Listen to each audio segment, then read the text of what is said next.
Breaking this noon, despite the pain felt in the U.S. economy, President Trump is doubling down on tariffs. The president says he is now considering adding new 50% tariffs on China.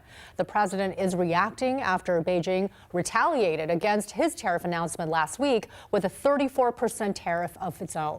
So all of this back and forth is raising new concerns about a global trade war while markets continue to plummet. As we give you a live look at the big board of the Dow Jones right now, it's down about 411 points. It's really been up and down the entire morning. We do have another hour left of trading this afternoon. So meanwhile, the president is back at the White House today after protesters rallied from coast to coast against his policies.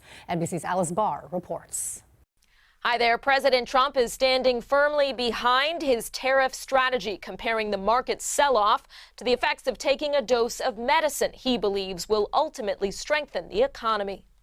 Markets bracing for what could be another wild week on Wall Street as investors grapple with President Trump's new tariffs. What's going to happen with the market, I can't tell you, but I can tell you our country has gotten a lot stronger. A minimum 10% tariff kicked in over the weekend against trading partners across the globe, set to rise even more on Wednesday for dozens of countries. The White House says more than 50 have now reached out about lowering trade barriers. They're dying to make a deal. But I said, we're not going to have deficits with your country. The Treasury Secretary pushing back against recession fears and added anxiety for Americans who want to retire, seeing their savings plunge. I think don't look at the day-to-day fluctuations of what's happening. Democrats reject that, slamming the president's response. People have seen their retirement savings on fire, and there he is out on the golf course. Nationwide, hands-off protests over the weekend rallied against Trump administration policies, including the growing immigration crackdown, as the White House faces a deadline today to return a man wrongly deported to a notorious El Salvador prison.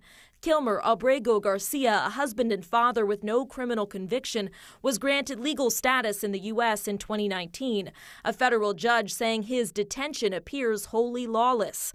The Trump administration says he's affiliated with the MS-13 gang, though the Justice Department's own lawyer acknowledged the absence of evidence in court. Attorney General Pam Bondi now placing that lawyer on administrative leave. In Washington, Alice Barr, NBC News. The Trump administration is asking the Supreme Court to block that court order requiring it to bring Kilmer Abrego Garcia back to the states. The Justice Department argued in an emergency appeal to the justices today that the judge in the case overstepped her authority. So far, the judge's order stands. She gave the Trump administration until midnight tonight to facilitate his return.